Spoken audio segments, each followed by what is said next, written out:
Bismillahirrahmanirrahim. Assalamualaikum warahmatullahi wabarakatuh. Perkenalkan, nama saya Chandra.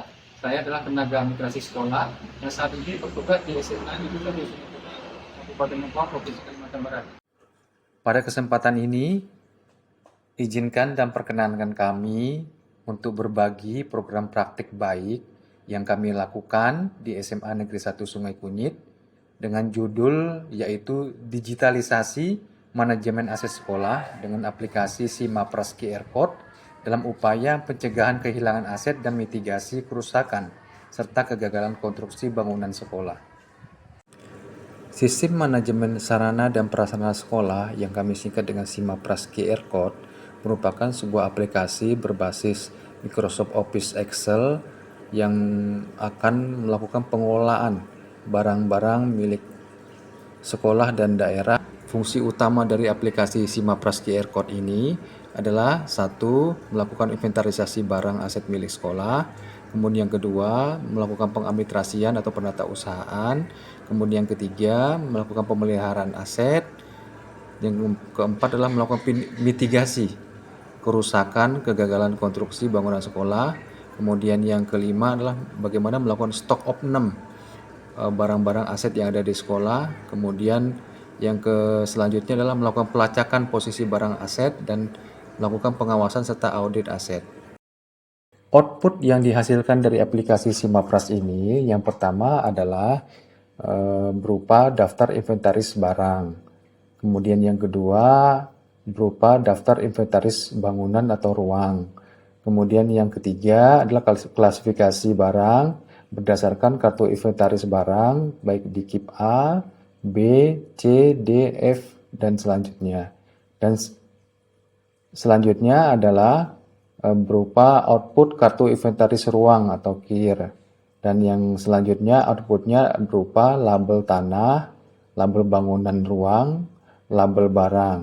Dan yang terakhir adalah adanya output berkaitan dengan analisis kerusakan bangunan dan ruang. Kita akan mencoba melakukan scanning ya label barang yang terdapat pada aplikasi SIMAPRAS QR Code ini. Nah, pertama-tama kita akan buka QR Code readernya, ya. Kemudian kita akan coba scanning. Nah, dari sini nanti akan terlihat oleh kawan-kawan semuanya bahwa di sini telah terlihat scanning di mana posisi dari barang tersebut. Kemudian barangnya adalah berupa printer dengan spesifikasi Epson 321. Kita akan coba sedikit secara singkat mempraktekkan bagaimana penggunaan dari aplikasi SIMAPRAS QR Code ini. Nah, yang pertama yang dilakukan adalah kawan-kawan mesti harus mengisi data sekolah pada panel data sekolah ini, di mana nanti kawan-kawan akan diminta untuk mengisi biodata sekolah baik nama, NPSN, dan alamat sekolah. Seperti itu, termasuk juga nama-nama dari pengurus barang, pemegang kuasa barang, dan petugas administrasinya, seperti itu. Nah, kemudian nantilah yang kedua adalah kawan-kawan akan diminta untuk mengisi daftar inventaris barang yang akan diinput pada aplikasi SIMAPRAS ini. Nah, ini kita akan coba memberikan sedikit simulasi kepada teman-teman, ya. Ini kita lihat di sini nomor urut ini akan secara otomatis nanti ketika kita menginput barang secara otomatis akan terisi. Nah, ini sebagai contoh ada sebuah barang yang letaknya di perpustakaan, kemudian berupa nama barangnya berupa printer, kemudian kodenya kita isi dan jumlahnya ada berapa, kemudian mereknya apa, dan spesifikasinya dan nomor mesinnya segala macam, kemudian tahun perolehannya berasal dari dana apa, dana BOS atau dana PBP, kemudian nanti terakhir nanti secara otomatis nanti di sini, nah ini yang kawan-kawan lihat ini, nanti apabila ketika kita menginput kode barang maka secara otomatis ini akan memberikan keterangan bahwa barang itu termasuk dalam kategori klasifikasi barang di KIP B atau KIP A atau dan sebagainya, seperti itu. Nah, ini adalah pada menu inventaris barang. Nah, nanti secara otomatis barang-barang itu akan terisi di keep A, kemudian akan terisi di keep B, seperti itu secara otomatis, kemudian akan terisi dan di keep C dan di keep yang lainnya. Nah, itu. Kemudian langkah selanjutnya adalah kawan-kawan bisa mengisi klasifikasi barang berdasarkan di inventaris ruangnya. Nah, ini kita contoh. Nah, nanti kawan-kawan bisa tinggal pilih saja. Misalnya kawan-kawan ingin melihat barang-barang yang berada di ruangan, misalnya ada di ruangan laboratorium, misalnya laboratorium fisika. Nah, nanti ini secara otomatis akan mengklasifikasi barang-barang yang ada di ruang fisika, seperti itu. Nah, ini secara otomatis sehingga kawan-kawan tidak perlu repot untuk melakukan pengisian satu persatu. Dan selanjutnya, ya, hasil dari pengisian daftar inventaris barang ini akan berupa label-label, labelisasi barang.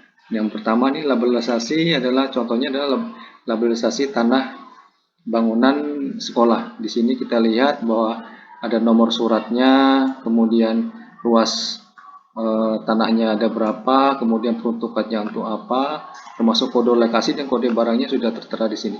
Dan termasuk juga ini berasal dari program pembelian apa dia program APBD, APBN ataupun bantuan hibah lainnya seperti itu. Nah, ini adalah label dari tanah. Selanjutnya kita akan lihat label bangunan. Nah, ini kawan-kawan. Jadi ketika kawan-kawan sudah mengklasifikasi bangunan yang ada di sekolah, maka ini akan terdeteksi secara otomatis. Kalau kita klik navigasinya nih, ya ini secara otomatis dia berubah secara otomatis. Nah, seperti itu.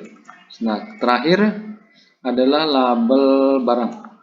Nah, ini label barang, kawan-kawan. Jadi ketika kawan-kawan sudah mengentry data, maka nanti data-data barang itu akan dilabelisasi seperti ini dalam bentuk QR code. Nah, ini kita navigasi, ya. Kita navigasi, dia akan berubah sesuai dengan apa namanya barang masing-masing. Nah, di sini nanti akan terlihat barang-barang, misalnya lokasinya di mana, kemudian jenis barangnya apa, speknya apa, kemudian asal pembeliannya itu dari sumber apa, itu akan kelihatan di apa namanya menu label barang ini. Dan terakhir kawan-kawan nanti ini kita ada namanya satu lagi dalam rangka memitigasi, ya, bagaimana pencegahan kerusakan bangunan sehingga tidak timbul hal-hal yang tidak ingin seperti runtuh, roboh, dan sebagainya atau kegagalan konstruksi, maka kawan-kawan akan diminta untuk mengisi analisis kerusakan barang. Nah, di sini nanti kawan-kawan akan dipandu bagaimana cara pengisian penilaian analisis struktur. Ada struktur, arsitektur, dan utilitasnya. Nanti kawan-kawan akan disuruh mengisi dari struktur fondasi, kolom, balok, lantai, atap, ya, dan sebagainya, sampai dengan utilitas berkaitan dengan instalasi listrik, air bersih, dan drainase. Nah, ini akan kelihatan misalnya sebuah bangunan itu telah mengalami kerusakan yang cukup parah, makanya secara otomatis analisisnya ada di hasil seperti ini. Nah, ini sangat penting. Ini format ini kita ambil dari format PUPR yang kemudian bisa kita gunakan juga untuk pengisian data Sapras di Dapodik. Demikian video praktik baik yang dapat kami sampaikan. Akhirnya kami ucapkan selamat Hari Guru Nasional tahun 2025. Salam transformasi dan berkemajuan. Nasrum minallah wa fatun qarib wa basyiril mu'minin. Wassalamualaikum warahmatullahi wabarakatuh.